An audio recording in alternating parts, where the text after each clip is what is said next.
बहुत दिन के बाद आज सभी दोस्त लोग, गार्जियन लोग, सहयोगी लोग और बिहार के सब नौजवान साथी लोग से लाइव आके बात करे के इच्छा कैलक है। लगभग 4-5 महीना हो गए आज एक कोरोना से पूरा भारतवर्ष के लोग जूझा तलक है। बहुत विकट स्थिति अलग है। एक दूसरा के संपर्क में हमने के ना रह पैनी से, एक दूसरा से दूरी हो गई लख, सोशल डिस्टेंसिंग हो गई लख, भाईचारा तनी दूर हो गई नहीं हो सब। कोरोना से भारत बहुत बुरा स्थिति से हमने के देश गुजरल, अपन राज्य बिहार भी गुजरल। बहुत ऐसा मित्र साथी लोग रहे, लोग बाहर के जो जीवन से हार मान गए लोग, बहुत लोग जीवन बचा के आई लोग। तो सबसे पहले इस देश में कोरोना से मरे वाला लोग के हमरा तरफ से श्रद्धांजलि बा, और वो परिवार के लोग से जेकर लोग आपन चल गए, वो सब लोग के हे ऊपर वाला भोले बाबा से कि वो परिवार के शक्ति दी। ये प्राकृतिक आपदा में सब लोग हमनी के जे छोड़ के चल गई बा ओकरा के शक्ति दी, और उ लोग के शुभकामना बा जे कोरोना से जीवन जीत के आ गई, नए जीवन के शुरुआत के रोवर लोग के शुभकामना बा। बड़ा ही बृहद लड़ाई अलग है। ई लड़ाई में सब लोग एक दूसरे के मदद में खड़ा अलग, और ई लड़ाई ऐसा रूप ले अलग है कि बिहार में पूरा भारत में आग लगा दिले अलग।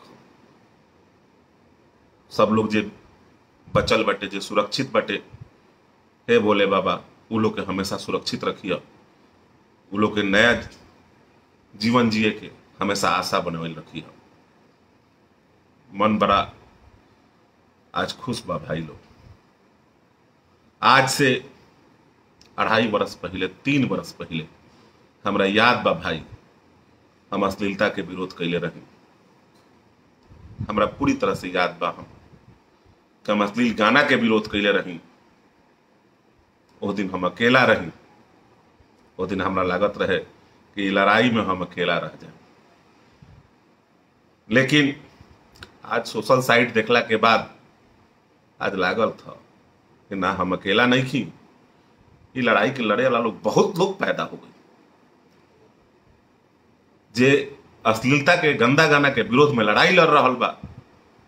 हम युवराज सुधीर सिंह ओकरा के बहुत बहुत धन्यवाद देत बानी। ये लड़ाई के और मजबूती से लड़ला के काम बा। जरूरत बाटे गंदगी समाज से हटावे के। सोशल साइट देखला के बाद मन दुखित हो जाता, मन में तरह तरह के विचार आ रहा बा कि आखिर का हो गई बा हमने के बिहार के भोजपुरी माटी के, कहे ऐसा सोशल साइट पे हो रहा बाटे। सोशल साइट पे गंदगी फैल गई बा। लोग कहेला कि बिहार के लोग बाहर कमाए जब जाला तो लोग कहेला ए बिहारी इधर आओ, काहे ना लोग बिहारी ए इधर आओ कही है ना। सोशल साइट के लोग पूरा देश देखा था, एक दूसरा के गाली देवल, एक दूसरा पर जातीय हिंसा फैलावल, ये कहाँ से सही बा। हमरा मन में कुछ सवाल बा। बिहार के जनता इस सवाल के जवाब जरूर हमरा के दी। हमरा जहां तक उस सवाल रउआ लोग से जरूर कहम। 2.5 वर्ष पहले हम अश्लीलता के जब विरोध कैनी, एकरा के जातीय हिंसा के रूप दे देवल गई। एकरा के रूप देखकर तरह तरह के गंदा गंदा शब्द के प्रयोग कैल गई। हम चुप रह गई, हम खामोश रह गई। वैशाली में एगो घटना घटल रहे, वो घटना में हमरा पर आरोपित कर देवल गई। कोनो साक्ष्य ना रहे, कोनो बात ना रहे, कुछ ना रहे। प्रशासन भी जांच कैलक, कहीं से भी हमारा हाथ ना रहे। लेकिन लाइव आके रो के, आखिर आंसू दिखा के हमरा के गलत साबित कर देवल गई। कह देवल गई भाई, ये बात तो सच मानू। लेकिन रउरा बताई, लोग कहेला कि गरीबी देखे वाला के अहंकार ना होखेला, लोग कहेला कि मजबूरी देखे वाला के अहंकार ना होखेला। हमने के भोजपुरी फिल्म इंडस्ट्री, हम कौनो जाति के विरोधी ना है, फैन कहता नहीं, सब लोग के इज्जत मान सम्मान करे नहीं, मन में बहुत श्रद्धा बा कि सारा लोग की इज्जत देवे नहीं। एकरा के कोनो जातीय बात मत बनाए। हम लोग इंडस्ट्री इतना गंदा हो गई बा, चाहे कोनो जाति के कलाकार लोग होखे लो, हेंगा गाली गलौज कइल जाला, हेंगा समाज में दुष्प्रचार कइल जाला, केहू के बेटी या माई के इज्जत ना कइल जाला। ऐसा नहीं इंडस्ट्री के सपना देखले रहे लोग, पुरनका गायक लोग, ऐसा नहीं इंडस्ट्री के भिखारी ठाकुर संग सपना देखले रहस। का हो गई बा बिहार के गायक लोग के, केहू कभी बबुआन के हई है, तो कभी अहिरान के हई है, कभी पांडे जी के हई है। कौन बात के गाना है, का गाना है, हमरा समझ में नहीं खे आवत। ऐसा नहीं गाना गावल जाला। लेकिन धन्यवाद देत बानी, आग लाग गई बटे, अब केहू ना गई। हमरा पूरा विश्वास बा, छाती ठोक के कहतनी कि हमरा पूरा विश्वास बा कि बिहार के जनता जाग चुकल बा। अब केहू केहू के जाति के नाम धके ना गई, या केहू के बेटी माई के इज्जत ना जाई। बिहार के जनता जाग गई बा, सब लोग जाग गई बटे। हम पूरा कोशिश कर रहल बनी। हमार काम रहे बाजा बजावे के, हम बाजा बजा देनी वही दिन अश्लीलता के। अब रउरा लोग के काम बा कि लड़ाई के लड़े के बा। ये लड़ाई के हम अकेले ना लड़ सके। जब तक रउरा लोग ना जाबे, भोजपुरी माटी कभी साफ सुथरा ना हुई।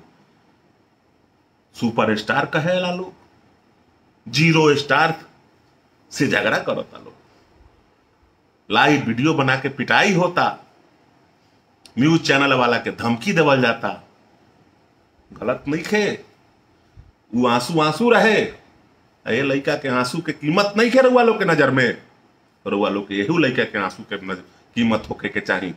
अगर हमरा के रउआ लोग गलत साबित कैनी, जरा चलते ये भी लड़का आज रोता, एक आंसू के कोनो कीमत नहीं खे। हम जाना तानी कि गलती कैले बा, वो गलती के माफी मांगले बटे। लेकिन ओकरा साथे का भइल बा, लाइव वीडियो बना के माननीय मुख्यमंत्री जी, बिहार के राजा जी, रउरा बिहार के माटी के भोजपुरी के कौड़ी के भाव में ही गायकन बेच देले बारा लोग, कौड़ी के भाव में गायकन बेच देले बा लोग।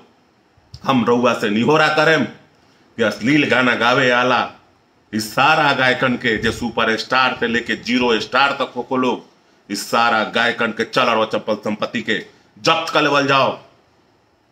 इ लोग के वो रोड पे ले आ देवल जाओ कि केहू के माई बहन के बेटी के इज्जत करो लोग। माई बहन के बेटी के इज्जत मर गई बा। ऐसा ने बिहार के सपना देखले रही। हम गलत हो जानी, हमेशा हमरा पर आरोप लगा देवल जाला, चाहे कोनो जाति के लोगों को, चाहे वो हमारे जाति के कहे न गायक हो। अगर वो गलत गावता तो ओकरा के सजा मिले के चाहिए, ओकरा के बक्से के ना चाहिए। ये बिहार के आवाम है, ये बिहार के माटी है। एजा चाणक्य से लेके अशोक से लेके एक से एक लोग पैदा, बौद्ध भी बुद्ध भी यही जा शिक्षा ले रहस। ये माटी के बेइज्जत कर देवल गई। ऐसा ने माटी के रुआ लोग सपना देखले रही। हम फेन हाथ जोड़ता नहीं कि जातीय हिंसा के भुला जाई लोग, जे गलत बा गलत कहीं लोग, आ जे सही बापरा के सही कहीं लोग। आ रउरा लोग जाग जाए नू तो केहू के माई के दूध में दम नहीं के कि गंदा गाना गाती, चाहे वो कौनो जाति के गायक हो लो। सब लोग के बराबर अथी करे के बा, सब लोग के बराबर नजर से देखे के बाद हमरा पूरा विश्वास तक रउरा लोग जाग मिल बनी। अब तो सुधीर सिंह बस रउरा लोग, लेकिन ये वो नहीं हो रहा बा। कहीं सोशल साइड पे अपना बिहार के इज्जत के बचाई लोगी, कहीं माई बहन के जौन गाली गलौज करा तनी लोगी, एक दूसरा के देता नहीं लोगी, एकरा के खत्म करी लोगी, विरोध करी लोगी। विरोध के कई वो तरीका बा। हमरा याद बा कि इंदिरा गांधी के 1977 में अंडा चला के लोग मारे, चप्पल चला के लोग मारे, जूता चला के, इहो विरोध के तरीका रहे। जब गंदा गाना के हुगाई तो चप्पल जूता चला के मारी मंच पे, चाहे कौनो जाति के लोगों को, कौनो जाति को, चाहे हमारे जाति के कहे ना लोगों को, अगर केहू गलत हो ओकरा के मारी लोग, सोच बक्सी लोग मत। तभी जाके हमने के बिहार के इज्जत और प्रतिष्ठा बची, बची, निश्चित बची। जितना भी बड़ा बुजुर्ग हमनी के भाई पॉलिटिकल लोग हैं सब, हम तो ये आवाज उठावे के चाहत ना, हम तो जानत रहे कि पॉलिटिकल इशू बना जाए लोग, हम तो जानत रहे। हमारा नुकसान भी भई, बहुत कुछ नुकसान भई, लेकिन हमार आज मन रुआ लोग के प्रति साथ बा। हम औसन कोनो काम ना कैले रही, हम आवाज अश्लीलता के विरोध में ही उठेले रही, हम गंदा गाना के विरोध में ही उठेले रही। सब लोग के माई बहन के इज्जत बा, सारा लोग के बेटा बेटी के इज्जत बा, सब लोग के बेटी के इज्जत बा। अगर वो गलती गईले बारन, बेटी के केहू के नाम धके तो गलत बारन, हम कहाँ कहा तनी कुछ सही बारन, वो गलत बारन। लेकिन गलती के माफी मांगला के बाद मारे के नानू चाहिए, बेइज्जत नानू करे के चाहिए। ओकर तरीका रहे, ऑफिशियल प्रोसेसिंग बनल बा, FIR हुई, मुकदमा हुई, जेल जाई। लेकिन मार के लाइव वीडियो बना के तो वो लोग तो जीरो के हीरो बना देनी लोग, हीरो के जीरो बना देनी लोग। मतलब बुझाइबे ना कि हीरो के का काम रहे जीरो बने के, छोट छोट मामला में बोले के। ये सब तो गलत बात था। सब लोग के बेटी कॉमन नाम है, पूजा, काजल, नीलू, ये सब कॉमन नाम है।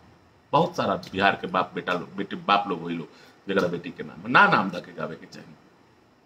हमारा पूरा विश्वास बा, अब केहू के माई दूध नहीं की पिएले कि केहू पूजा, काजल, केहू के बेटी के नाम धदी, और वो लोग जाग गई बनी लोग ही ये काफी बा। हम बहुत ज्यादा नहीं की बोले इलाज। एगो और देख ले नहीं, भोजपुरी के सुपर स्टार हीरोइन है, उनको नाम धक ऐसा अंड बंड गाना गावल बा, देखे हम लोग सुन के का इज्जत रह गई, बेइज्जत कर देवल बा। हमरा तो बुझाते नहीं खे कि हुंकरा के हुंकराते गवा दो, तो हुंकरा के हुंकराते गवा दो, तो हुंकरा के हुंकराते गवा दो। भगवान कृष्ण कहले बारन कि जब नाश मनुष्य पे छाता है, पहले विवेक मर जाता है।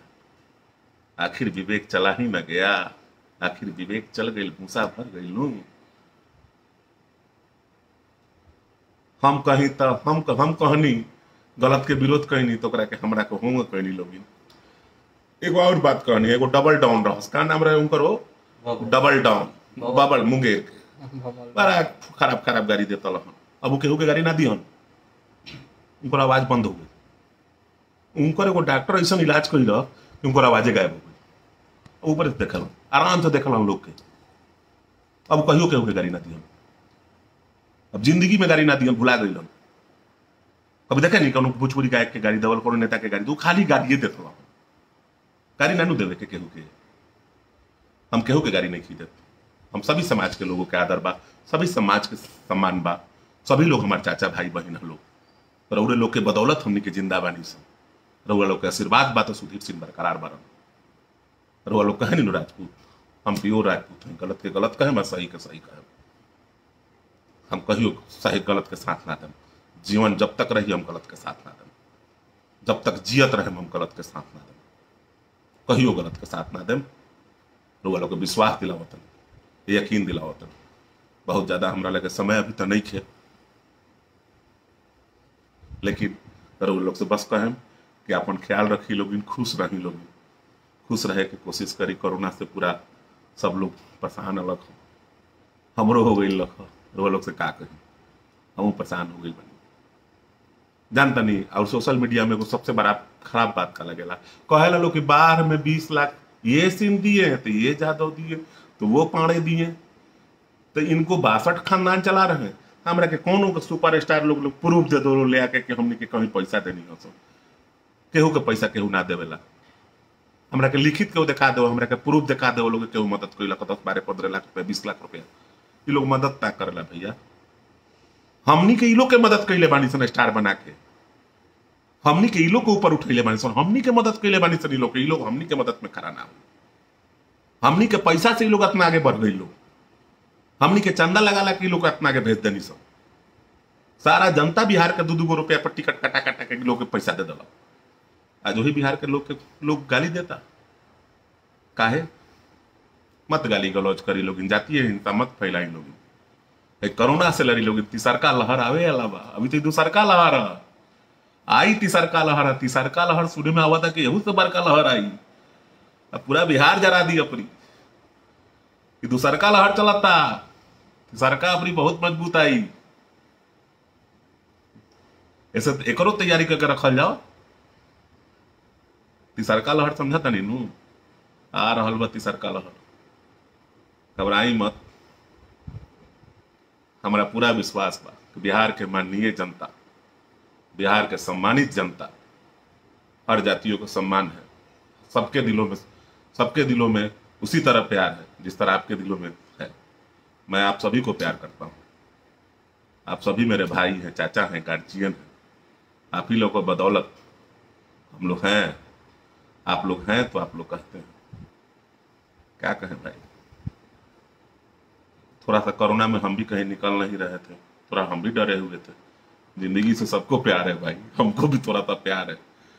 फ्री में चल जाए, हम सोचे कि फ्री में नहीं जाके घरे बैठ के रहे, आराम से घरे बैठ के खूब खैनी है भाई, खूब खाई लोगी, खूब सूती लोगी, मस्ती से रही लोगी। सब भाई सुरक्षित रहो, जय भोले बाबा की कृपा रहो सब लोग पे, सब लोग मस्ती से रहो, बस गंदगी मत फैलाई लोगी। हम आजो अश्लीलता के विरोधी हैं, हम आजो गंदा गाना के विरोधी रहे। हमारा खून के एक बूंद हमारा शरीर में खून रही वो दिन तक हम गंदा गाना आओ चटकन चलावल बहुत गलत बात बा। चटकन ना चले के चाहे, थापर ना चले के चाहे, चटकने के छापर के विरोध होला। विरोध काची के होला? चटकन थापर के, चटकन थापर के होके ना चले के चाहे, कभी ना चले के चाहे, ये गलत बा। ओकरा के आके लाई बा के ओकरा के समझ लेला के काम बा। सब लोग भाई हो, गंदा गाना बंद करे लोगी, पूजवा कजली के सारा लोग की इज्जत बची। हमारा पूरा विश्वास बा बिहार के जनता जाग गई। माननीय मुख्यमंत्री जी, वैसा गायक लोग अगर गंदा गाना गाते हैं तो उनकी चल अचल संपत्ति को भी जब्त किया जाए, उनको नीलाम किया जाए और उनको अश्लीलता के सलाखों के अंदर डाल दिया जाए। वहीं गाए वहीं सुने, समाज में नहीं गाए। और सुपर हिस्टोरियन के होंगे रुआ तली हम देखनी सुपर स्टार है हीरोइन के हम 3 दिन पहले कि 5 दिन पहले वो रोल देखनी हुंकरो के उल्टा सीधा गवैले के रहे छी। ऐसा सोच बा, सोच के सुधीर सिंह चौपला जूता से मारा था। महिला के सम्मान करे के चाहिए, महिला के दिल में इज्जत देवे के चाहिए। नारी शक्ति होला, देवी होला, माता होला, बहन होला, रूप होला नारी के। नारी के गाड़ी ना देवे, मर्द नारी के गाड़ी ना देवे। और नारी अगर थोड़ा गलतो भी आ तो बर्दाश्त करे के चाहिए, करे के चाहिए।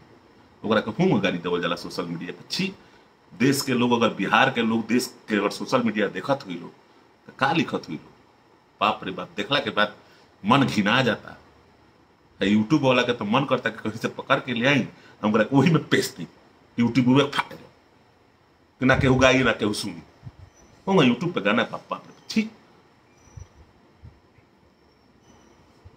बस बहुत ज्यादा ना कही, बहुत मन दुखित बा। और वो लोग से आशा बा हमरा पूरा बिहार के जनता से कि अश्लीलता के वो लोग विरोध करम लोग। हमरा पूरा विश्वास बा सुधीर सिंह कालो अश्लीलता के विरोधी रहस और आजो अश्लीलता के विरोधी बा। हम केहू के समाज के दुश्मन ना है, हम केहू के जाति के दुश्मन ना है। हमरा खातिर सब लोग बराबर है, हम सब लोग के मान सम्मान करेंगे। लेकिन हम गंदा गाना के विरोधी हैं और रहें, और जब तक जियम तब तक रहें। केहू के माई के दम नहीं के हमरा तमने बजा के दिखा देबो, चाहे कतनो बड़का तोप हुई। हमरा तमने जहिया बजा के दिखा दिलो तो बता देम कि हम का है, ना सुनम न सुने देम। बंद हुई, ताला चाबी लगी बिहार में इंडस्ट्री में, भोजपुरी इंडस्ट्री में ताला एंड चाबी। लॉक केहू ना खोली, लॉक सीधे चीफ मिनिस्टर साहब खोली। जाए के पड़ी, बात चल रहा बा, सब लोग के जाए के पड़ी। अपनी जो नियम कानून आई नू बहुत बढ़िया नियम कानून है, जे गाई वह जाए। ऐसे गावल बंद, बजावल बंद, गाई खूब निमन गाई। ए भोजपुरी तो इतना मीठ भाई, हमरा तो गावे ना आवेला, तुम दुल्हन गाऊ के सुनई थी, इतना प्यार बा एमे, गाही ना आवेला। इतना मीठ भाषा बोलला के बाद में से रस छलकेला। ए रस के जब तूर तार के तू अर्थी गाना होता न, बंद होके के चाहिए। सभी लोग, इंडस्ट्री के सभी लोग, जितने भी सुपर स्टार थे लेके 0 स्टार थे, आप लोग मत गंदा गाना गाइए, बंद कीजिए। बिहार के सभी नौजवान साथियों से एक बार फिर अनुरोध करता हूँ, फिर आग्रह करता हूँ कि अश्लीलता का विरोध कीजिए, गंदे गाने का विरोध कीजिए। सभी समाज के लोगों का सम्मान है, सभी समाज के लोगों से मैं अनुरोध करता हूँ कि गंदा करना बंद करी। हमने के अपन माई बेटी के बहन के इज्जत ना बचाए तो के बचे। हमने के अपना माई बहन के बेटी के इज्जत का लड़ाई लड़ल बचे के चाहे सब लोग, चाहे जे गायक हो, जहाँ कौन जाति से हो, कोनो जाति के विरोध नहीं।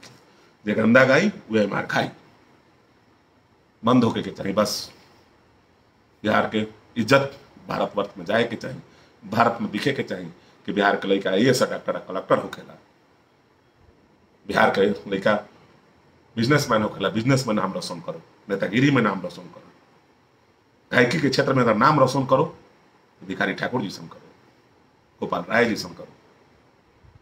गायकी के क्षेत्र में सरदार सिन्हा जी पद्मश्री, एगो गायक बता दी कि पद्मश्री लाइक बारन सन अपने इंडस्ट्री में, राष्ट्रपति डरे निकन बोलावत कि कौन के पद्मश्री दी, तो पद्मे से डायरेक्ट कौन निकल सन।